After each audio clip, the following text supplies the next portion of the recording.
Hi friends, இன்றைக்கி நம்ம என்ன பார்க்க போகிறோம்னா சூப்பரான கருவாட்டு குழம்பு தாங்க பார்க்க போகிறோம். இது பால் சுறா கருவாடுன்னு சொல்லுவாங்க. அந்த கருவாடு இதுக்கு நம்ம ஒரு அரை ஸ்பூன் மிளகு எடுத்துருக்கோம், அரை ஸ்பூன் சோம்பு, அரை ஸ்பூன் ஜீரகம், கொஞ்சம் புளி தண்ணி, ஒரு சில்லளவு தேங்காய், கொஞ்சம் பூண்டு, கொஞ்சம் சின்ன வெங்காயம். இது தாளிக்கிறதுக்கு. அப்புறம் மிளகாய்த்தூள், மஞ்சள் தூள், அவ்வளோதாங்க. வாங்க எப்படி செய்யுதுன்னு பார்க்கலாம்.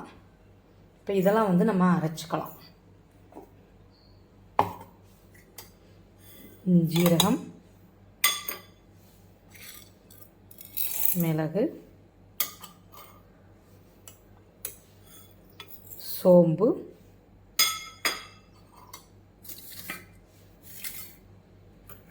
தேங்காய்,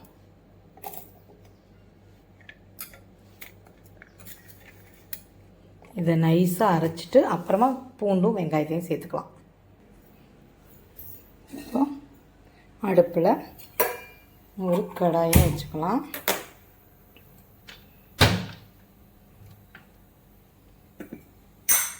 ஒரு 2 ஸ்பூன் அளவு கடலெண்ணெய் ஊற்றிக்கலாம். ஒரு 3 ஸ்பூன் கடலெண்ணெய் ஊற்றிருக்கோம். கொஞ்சமாக சோம்பு போட்டுக்கலாம். 2 சோம்பு, 2 வெந்தயம்.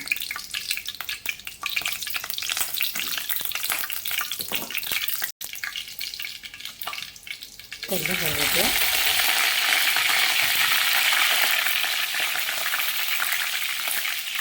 சின்ன வெங்காயம்,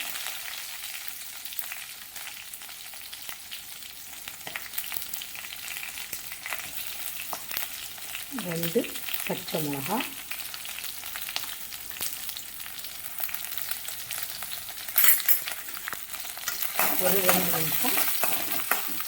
ஒரு 2 நிமிஷம் வதக்கிக்கலாம்.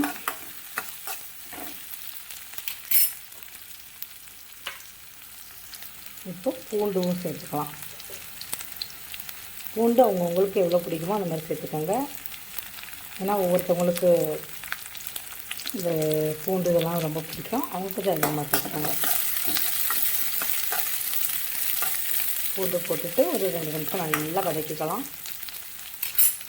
அதுக்கப்புறம் தக்காளி, இப்போ தக்காளி சேர்த்துக்கலாம்.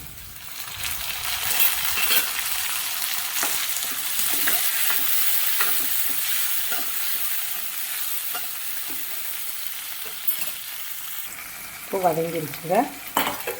நம்ம மிளகாய்த்தூள் சேர்த்துக்கலாம். ஏன்னா மிளகு நம்ம சேர்த்து அரைச்சிருக்கோம், அதனால் பார்த்து காரம் சேர்த்துக்கோங்க.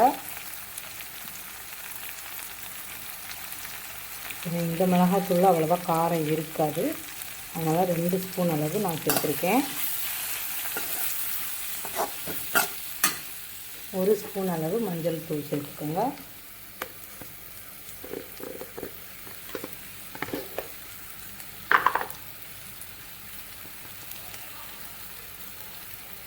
ஒரு ஸ்பூன் அளவு மஞ்சள் தூள்.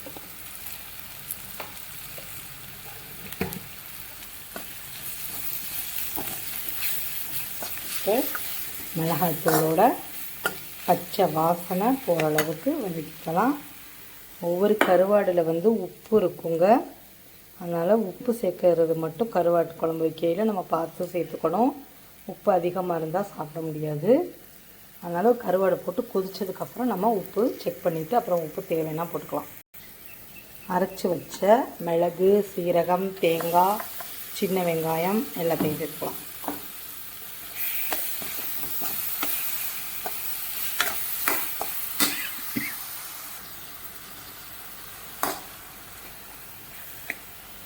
இப்போ இந்த மிக்ஸி ஜார் கொஞ்சம் கழுவி தண்ணி ஊற்றிக்கலாம்.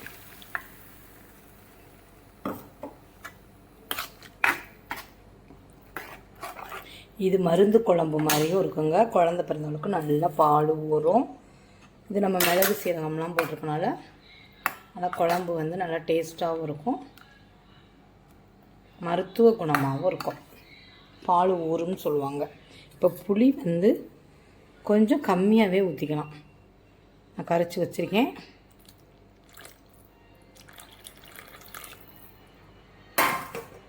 அதிகம் ஊற்ற வேணாம். இப்போ எல்லாம் கூட்டி விட்டாச்சு. இப்போ நல்லா கொதிக்கட்டும், ஒரு 10 நிமிஷம் கொதிக்கட்டுங்க. அப்புறமா நம்ம கருவாடை போடலாம். இப்போ நல்லா கொதிச்சு பாருங்கள், சூப்பராக. இப்போ நம்ம இந்த கருவாடை சேர்த்துக்கலாம்.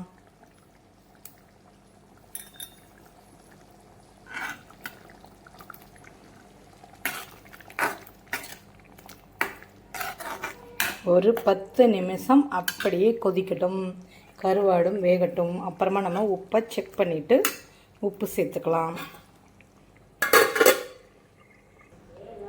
உப்பு பத்தலைங்க, கருவாட்டில் ரொம்ப உப்பு இல்லை, அதனால் நம்ம குழம்புக்கு உப்பு சேர்த்துக்கலாம்.